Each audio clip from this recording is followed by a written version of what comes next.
Hi, my name is Julia, and on this channel I talk about art, museums, and books. If this is something you want more in your life, then you're welcome to subscribe. Today I want to talk about the books that I read in February, and I want to begin with the books that I read specifically for Blackathon, which was kindly organized by the YouTube channel Bowties and Books. It is now actually renamed to Jessie on YouTube. So yeah, Jessie, thank you very much for organizing this readathon and bring awareness to more and more Black authors.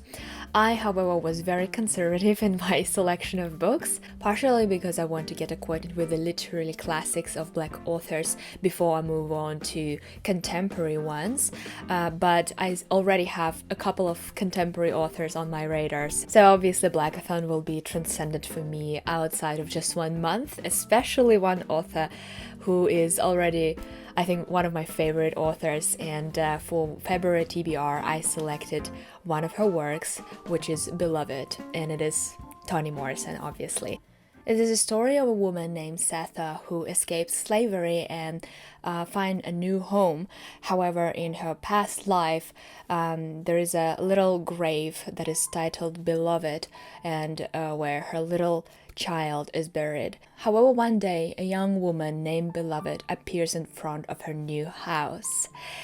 And this was very unexpected. I truly thought that Beloved is a story about the grief, about maybe some nostalgic feeling that mother might feel about her lost child. However, Toni Morrison prepared a lot of turns in the story, and one of them, as I told you, is that we are encountering this young woman named Beloved. Nobody knows her origin. She appears out of nowhere. This young woman, Beloved, starts living with Setha and her other child, Denver, and her partner, but suspiciously she knows a little bit too much about Setha and her life. And this is where we start thinking, oh yeah, maybe it's a ghost. And indeed, you can easily read this book as magical realism novel, and you can see how Toni Morrison masterfully writes this moments where the reality and magic meet. Critics agree that this book is about the trauma of the post-slavery, and yes, I have to agree with that. I cannot argue, let's say, with that. However, for me, there is actually more than just that.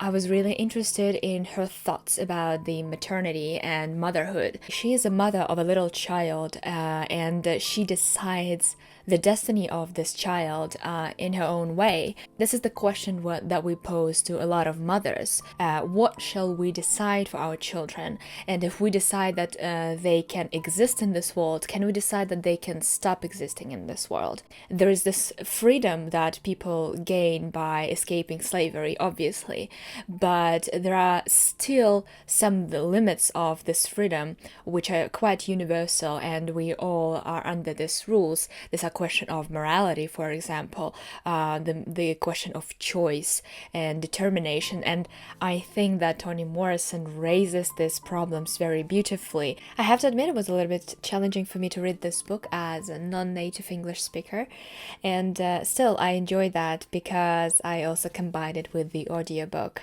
So I listened to Toni Morrison herself telling her own story she wrote in this book. So yeah, this was the Beloved, and as you know, it is now one of my favorite authors, and so far I read The Bluest Eye, The Song of Solomon, and Beloved, and I want to continue with Toni Morrison this year. The next book that I read for Blackathon is James Baldwin, Giovanni's Room. Look, this work is a gulp of fresh air amidst the modernist literature. As we know, the majority of modernist literature was written by men, and usually cisgender men, and most of the times they are a little bit misogynistic, to say the least. However, in James Baldwin, there are also some problematic moments where you can assume that they are misogynistic, but I would say they're actually quite justified, and they're used to expose what characters think about these problems. And we're talking about like 1950s, and the main character, David, is traveling from America, where the patriarchal system was thriving at that time. So he travels to Europe, to Paris, and he meets other interesting characters, Italian man Giovanni, and also a fellow American woman, Hela. And since David and Giovanni are queer people, it is quite natural that the subject of gender roles arise in this book. And what I find also very fair is that the gender roles of women, for example, are told by a woman character. So she explains her opinion about what woman should be. Another thing that I really enjoyed this book is the description of space and interior. For example, starting with Giovanni's room, but also another Giovanni's room, let's say hypothetical, but I'm not going to spoil anything. And I really enjoy that sometimes we see space before we see people to whom these spaces belong. And I really enjoyed what James Baldwin did with that. And for that, obviously, I appreciate this work very, very much. And finally, the last book I read for Blackathon is a non-fiction work by Mikki, Kendall, and it is Hood Feminism, Notes from the Women White Feminists Forgot. Pandora Sykes says that every woman should read it. Well, I would argue every person should read it. Mikki Kendall has all my respect and support when she argues that we cannot just propel one group of people, for example, women, white women, cisgender women, on account of others. I totally agree with that, and I really appreciate what she's done with this book, because each chapter is one subject that mainstream feminism usually does not consider as their agenda. Nowadays, of course, it has been changed, and nowadays a lot of feminists support Mikki Kendall and what she suggests we should care about. I also appreciate that Mikki Kendall uses her own stories from her life or stories of her family and her friends in order to prove the point in each chapter. I do love when the authors do that, and it's not just 5 out of 5 book. I think it's just a must read to every person.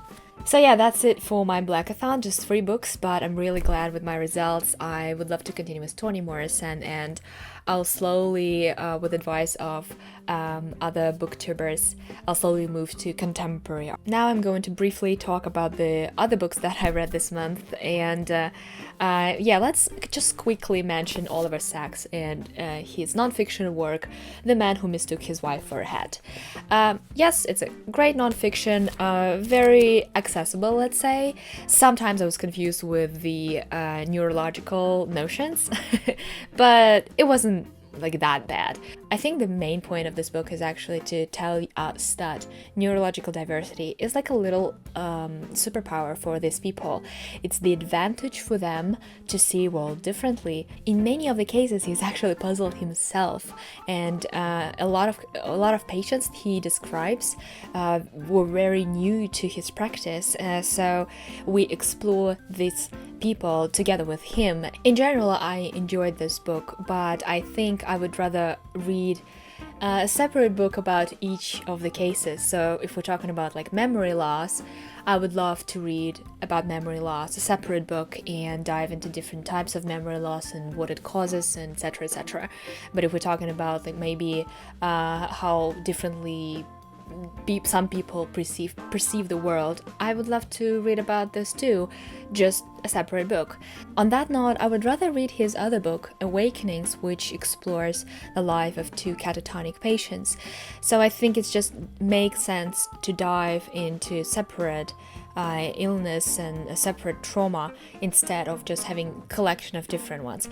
However, as already mentioned that in my TBR, if you're looking maybe for some inspiration for your characters, if you're looking for specific illness but you don't know yet what you're looking for, maybe there will be a really good encyclopedic beginning in your exploration, then yes, maybe. And finally, the last book of my wrap-up video for today is The Count of Monte Cristo by Alexandre Dumas. Hey! So as you can see, I have here 2 books because my edition consists of 2 tomes, and each of them consists of 3 chapters. Look, that was such a great experience to read this book. To read this book was just pure joy and escapism. I was feeling as I was watching a Breaking Bad TV show, you know, very adventurous, a little bit criminal. Well, in case of Breaking Bad, it was very criminal, but still. And I think the reason why I felt that I was watching a TV show is that the novel itself was first published in the magazine as 18 parts. So they serialized the whole novel and only then published it as just one. And anyways, it was very adventurous. It was easy to read. However, sometimes I had this problem, especially when, you know, I take a break for a couple of days or a week, and then I forget the names of the characters and who is who, or sometimes they change the names and you kind of confused.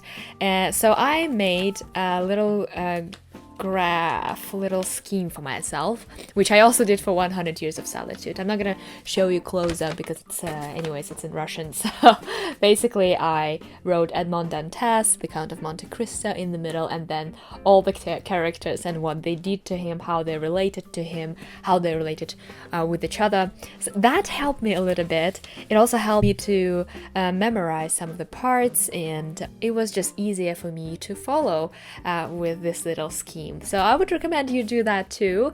You better do it yourself, not just download it from the internet, because then you can absorb this story even more and understand and appreciate it even more.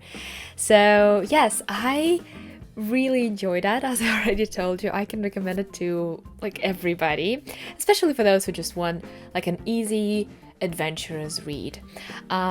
I would say that it is also adaptable to any age and any, let's say, reading experience. It's a very easy classics, I would say. Although with this seeming simplicity, there is still a lot to discuss. We can think of the subject of revenge and atonement in the context of Monte Cristo. We can discuss how women are depicted and what role they play in the destiny of Dantes. We may also observe the traces of Orientalism, very fashionable at that time in France.